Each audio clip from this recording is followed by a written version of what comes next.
Everybody, Andrew Smith, Royal LePage, Kelowna. It's Tuesday, January 31st. Welcome to the last few hours of the month.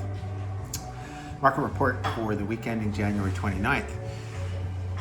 Realtors on our board reported another 17 residential sales last week, all over the map, ranging in price from $510,000 for a home, a starter home in Glenrosa, up to a lake country lakefront home that sold just over $2.3 million.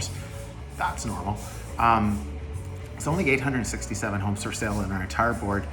This makes selection tight for people coming into town looking to buy a place, or it's also a hurdle when people are thinking of putting their house on the market because there's not a lot of inventory for them to look at. But nevertheless, I'm calling this a January thing, and this is typically the case in January, and active listings tend to increase as the weather warms up. Interesting, on the condo side of the ledger, there were 19 apartment sales last week. It's one of those rare weeks where condos outperformed residential.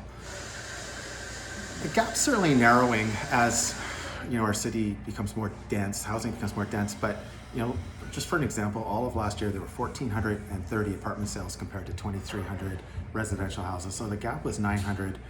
Last week was one of those rare weeks where there were 19 apartment sales and only 17 residential sales. So I think that's likely an outlier, likely just a blip.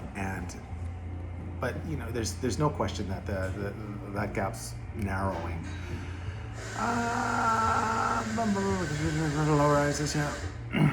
We're going to have the monthly numbers for January are going to be in tomorrow, so we're going to report on those next week. So continue hitting refresh.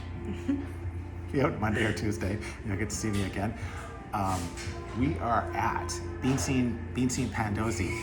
We're across from Kelowna Cycle, the best bike shop in the world, near Southwest Square. It's just kind of an area in transition where tiny little businesses get mowed down and put big cement towers in with, prices are going up. I guess that's the same everywhere. You're seeing in a swanky new high-rise tower where a 700 square foot condo costs more than a two-bedroom detached house down closer to the lake.